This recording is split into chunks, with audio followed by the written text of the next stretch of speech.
Hello ladies and gentlemen, this is your host Moses Milamaya and this is Amateur Thinking. What we are going to do here today is, we are going to do the first part of the case against biology. But before we do that, I'm going to show you two videos. The first video is about a common cuckoo chick ejecting eggs from a reed warbler's nest. And then afterwards, I'm going to show you another video where some of the greatest scientists we have on Earth today are telling a story, and in particular, Richard Dawkins made a comment in relation to that video. Afterwards, I'll make Amateur Thinking's comments. Thank you very much. Thank you for listening. Make it a better place.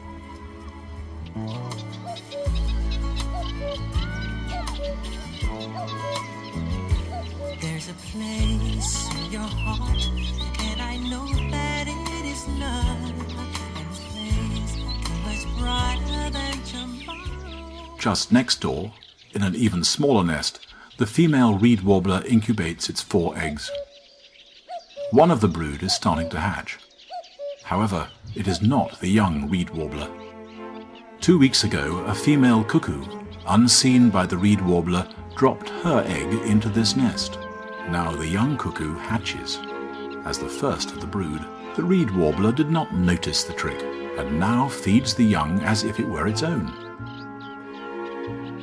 The young cuckoo needs to throw the other eggs out of the nest. If it doesn't do this, then the parents will not be able to feed all the nestlings.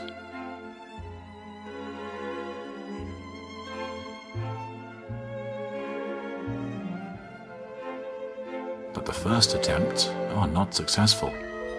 The cuckoo is still too weak.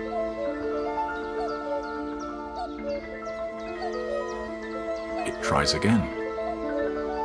It must push the egg above the edge of the nest. It is a big effort.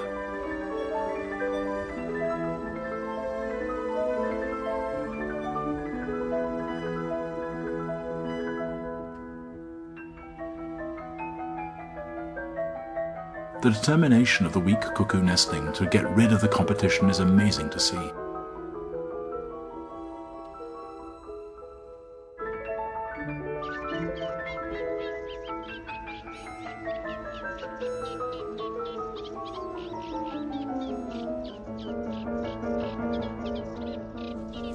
After a few hours, it has another go.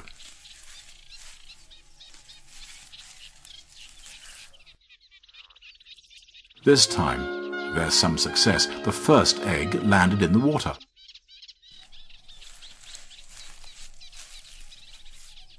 When it throws out the second egg, the cuckoo almost follows it out of the nest itself. Now, for the last one. Alone at last. The ever-open, bright red beak and the constant peeping from the cuckoo prompts the reed warblers to bring it food without a break. Now all the insects and spiders end up in its beak. With such intensive feeding, the young cuckoo reaches its adult size in just 2 weeks.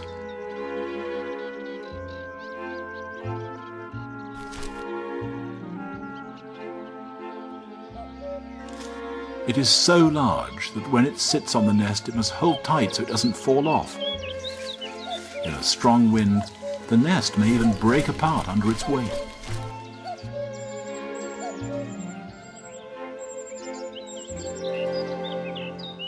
Although the cuckoo is by now much bigger than the reed warblers, they still treat it as if it's one of their own nestlings. Even after it has left the nest, they will still feed it. At the end of August, the young cuckoo will start its lonely journey to Africa. It will return next spring, maybe even to the same reed bed, and try to toss an egg into a reed warbler's nest.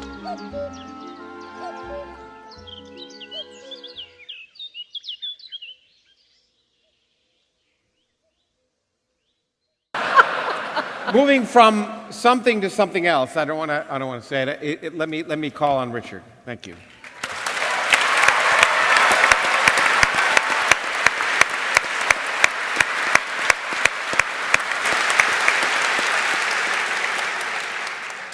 without ever violating the laws of physics in any way whatsoever, Darwinian natural selection has put together on this planet, and I would conjecture on rather a lot of other planets as well, something utterly extraordinary.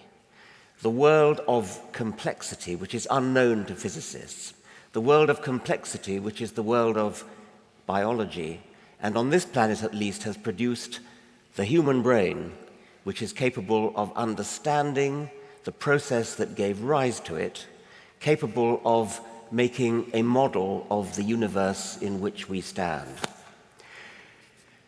I have coined the phrase the genetic book of the dead to describe the gene pool of a species, in the sense that the chisels of the sculptor, which is natural selection, work away at carving the shape of the gene pool of the ancestors of every animal and plant alive, carving it into the shape required for the animals concerned to survive in their particular environment. And what that means is that the gene pool of, say, a camel is a kind of description of ancestral deserts. The gene pool of an antelope is a description of the savanna of the ancestors. It's a description of the lions or leopards that the ancestors escaped from. And reciprocally, the gene pool of a lion is a coded description of the prey that the ancestral lions caught. So the gene pool of every species is a unique informational description of the ancestral worlds in which they survived. And mostly all the genes in the gene pool share the same ancestral history. They all share the same, we could almost call it, experience of the past, ancestral experience. But wouldn't it be interesting to find a place where some of the genes in the gene pool have had a different ancestral experience from others? This would be a critical, almost an experimental test. And I want to tell you a story about one such example: cuckoos.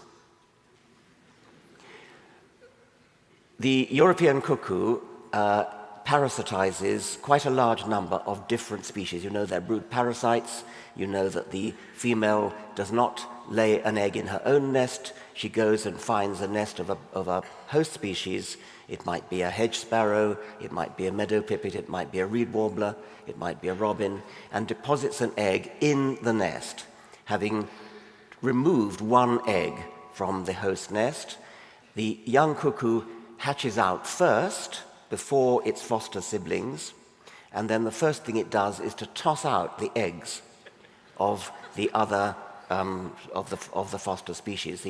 The young cuckoo, the first thing it does, it gets the egg into a sort of hollow in its back, and it shuffles its way backwards over the edge of the nest, tosses the egg out. Obviously, it has no idea why it does it. It's got no idea of anything very much. This is built into the nervous system. And the cuckoo has many, many other fascinating adaptations to its brood parasitic way of life. Now, here's the point. The same species, Cuculus canorus, the same species parasitizes a large number of different host species. And when it lays an egg in each of the nests, each host species, the eggs mimic those of the host species. So when a female cuckoo lays an egg in a reed warbler nest, the egg that it lays looks like reed warbler eggs. When it lays it in meadow pipit nests, the egg is dark, almost black. It looks like a meadow pipit egg, and so on. How can this happen? How can the female cuckoo possibly produce the right kind of egg, given that it's got the same genes as all the other cuckoos in the species? It's all one species. It's a bit of a mystery, and the answer is almost certainly known, and it comes back to my point about different parts of the gene pool having different experience. each female cuckoo learns the nature of the nest in which she herself was brought up. So there are females who are brought up in robin nests, and they return when they're adults to robin nests and lay eggs in robin nests. A female that was brought up in a reed warbler nest, when she grows up, she will return to reed warbler nests. Well, that's all very well, but they're still the same species. Now, here's the thing. As you know, in mammals, sex determination is done by an XX-XY system, such that males have different sex chromosomes. One is called Y, one is called X. Females have the same, X and X. And if you work it out, where you cross an XX and an XY, 50% of the offspring will be XY male, 50% will be XX female. So a Y chromosome in a mammal like us has only had experience of male bodies back through history. X chromosomes have had, 2/3 of their time in female bodies and 1/3 in, have I got that right? I can't be bothered to work it out. But the point is that in birds, it's the other way round. In birds, it's the female sex, which is XY, and the male sex, which is XX. So there is one part of the genome of a female cuckoo which has only ever had experience of female bodies, and a robin cuckoo female, her Y chromosome can look back on a long history of nothing but robin nests. Well, not quite nothing but at least for a long way, nothing but robin nests. A reed warbler female has got a Y chromosome that can look back on a long history of reed warbler nests. All the other genes in the genome can look back on a mixed history of all the different species that are parasitized. But the Y chromosome has unique experience. And so the whole thing is explained on the hypothesis that egg coloration is carried on the Y chromosome. And that enables females to be specialists in one particular kind of host. They learn which kind of host they were brought up in themselves, and so this learning process sees to it that the Y chromosome has this unique experience. Now, every now and again, a female cuckoo will, of course, make a mistake. They're not perfect. Nothing's perfect. So a reed warbler cuckoo, for example, may by mistake lay an egg in a robin nest. And of course, her egg will then be very conspicuous. It won't look right. And the chances are that it'll be killed. It'll be thrown out by the foster parent. But that's how these new genties, as they're called, female races, these new genties come into being by females making a mistake. Now, if you look at the perfection of the egg mimicry in the different genties, the different races of females, only females have races. The males are all the same race, if you see what I mean. Robin cuckoos are exceedingly poor mimics of robin eggs. Meadow pipit cuckoos are exceedingly good mimics of meadow pipit eggs. And the hypothesis of Nick Davies, who's the main person who worked on this, is that cuckoos and their hosts are engaged in what's been called an evolutionary arms race. Arms races occur between predators and prey, parasites and hosts. And the idea is that robin cuckoos have only recently entered upon their arms race with robins. And therefore, neither the cuckoos have had time to develop perfection of egg mimicry, nor have the robins had time to develop perfection of discriminating the eggs. And that's why the egg mimicry is poor, and yet it still works. Whereas meadow pipits have been engaged in a much longer arms race against meadow pipit cuckoos, and that's why both of them have reached perfection, have reached a much higher level of perfection on the cuckoo side, the egg mimicry, and on the meadow pipit side, the discrimination. Isn't nature wonderful?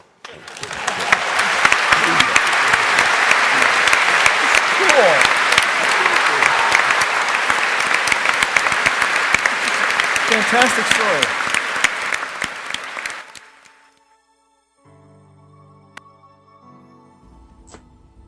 You have seen from the videos that I've shown you. You have seen the terror, the robbery, the murderous nature of the cuckoo against its host, the warbler. You have also seen how some of the greatest scientists we have in the world, you have seen their reactions to these observations. Whilst these observations might be considered to be true, you have also seen how they have cherry-picked. They have cherry-picked their stories in favor of the cuckoo, praising and cheering these heinous acts, the deceit, the murderousness, and the terrorism. This way of thinking has been applied to all ways of life in the world to justify these cruelties, to justify legalities to abominations, the wars, the murders, and so on. Yet, these acts are completely not normal. These acts, they are not necessary. They are not even natural. They are but just a combination of historical mistakes, generational misunderstanding. Sadly also, they are born out of this egoistic carelessness, plus self-accusation that man is a sinner and yet man is not. Doing this, these great minds have spent precious time, they have spent precious money, precious resources to develop dangerous weapons, dangerous methods of attack, dangerous methods of defense to kill each other legally, worse even to a point where we have almost triggered an extinction. Think of the nuclear bomb. Now, you may have heard of this notion that man is a natural born killer, that man, because of the way he is, that's why the things are the way they are. That's absolute rubbish. And that's the mistake. That's the mistake. There is no evidence, there is no scientific evidence or biological evidence to support this misrepresentation, to support this falsehood that man is a natural born killer. And if that was the case, if man was a natural born killer, he would have been provided with weapons just like the other animals. And everybody in the world, everybody would be aware, we would all be aware, and it would be common knowledge through all cultures in the world that that is the case. It is this mentality to select what is readily convenient, that these great minds, even in the knowledge of other problem-solving methods, y equals to 1 over x when it's needed, instead of y equals to x, they still choose the easy way out, the y equals to x method. You look at the warbler. Look at the warbler. How come through the gene pool of its past, the terror, the deceit, and all the horrible things that the cuckoo has gone through its natural selection, how come the cuckoo has been very successful? You see, these great minds have cherry-picked. They have cherry-picked from these observations and these conclusions, making interpretations to suit their conveniences just for a few humans. For what? For profit? For prestige? Maybe for security. And that security they get by scaremongering and by secrecy. Now, amateur thinking, we are encouraging you to think differently. We are encouraging you to see otherwise, to see the story of the warbler, to see yourself as the parasitized upon by the bad conditions, and most importantly, that your fellow man, our fellow man, is not the parasite. The parasite is the bad condition in which we are. The condition that so far our world has a shortage of resources, and we have a shortage of understanding one another so far too. The problem is not the person consuming the resources with you. The problem is the use of the easy way out, the common sense mentality, even when it's not needed, the y equals to x mentality. the easy way out, and yet we've got the best way. What we can also learn from the wobbler is benevolence. I am telling you, ladies and gentlemen, people, please listen to me. Good-willed endeavors will always be successful, even if they are repeatedly attacked by drawbacks. Gravity, in the story of the development of aviation, was such an example, a repeated drawback. And it will always be. Gravity was overcome by a non-common sense approach, by an approach that was not suited for subsectional conveniences, but for wholesome and universal conveniences. That is the y equals to 1 over x approach when it's required. This way of thinking enabled the inventions and the discoveries. We see inoculation in medicine, engines, bridges. We see other innumerable human marvels, man-made human marvels. Again, aviation with the problem of gravity. But these superminds, possibly learning from natural flights of birds, they found a way to overcome gravity, and an aeroplane took to flight. And we see it every day in our daily lives. We are invited here today. We are invited to really see, to really understand our unique role as human beings, as a common factor or a universal factor in natural selection. That we know that we are not 100% human, but the little animal in us, that little animal, it's not potent. And it's not controlled by nature, it's controlled by us. Therefore, we should not in any way be comparable to the rest of the other animals, especially regarding man-made genocide against another man legally. Because the events and the outcomes that lead to man-made death are terribly horrible. They're very painful and they're irreversible. Additionally, we have this special ability to significantly alter nature and to alter natural selection, yet the rest of the other animals cannot. Natural selection can be seen as being cruel sometimes on the one hand, but then on the other, she's very generous and she's very benevolent. It is in natural selection's benevolence that nature spent millions and millions of years sculpting the human mind, sculpting your mind, that beautiful mind. The mind with a unique ability to see with absolute clarity the obvious difference between what is acceptably good and what is acceptably wrong. Or for the case of this story, the parasite and the host. In any bad situation we find ourselves, either parasitized upon or attacked by the bad condition in which we are.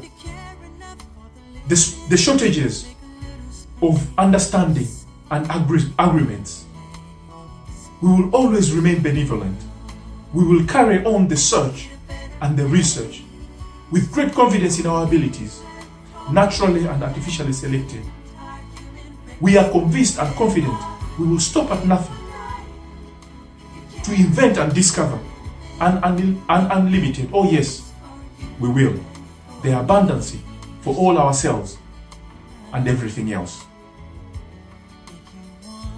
Let us remain benevolent to one another because we can, and benevolence covers all. Parasitism, as seen in the cuckoo, evil, terror, wars and all such acts do not only bring pain, anguish, death and destruction, and yet we have also seen them through the course of our history, time and time again. But they also are hard work, and they miserably only benefit a few egos, a few people in the society. Benevolence, on the other hand, is much harder work. It's much harder work, but it's the best way, and it benefits all people in the society. Natural selection's final lesson may be, as you have seen, the warbler sustained two nations, her own nation and the cuckoo's nation, whereas the cuckoo only sustained one nation, her own nation. This has been your host, Moses Milam Ayat, and this is Amateur Thinking. Thank you for listening.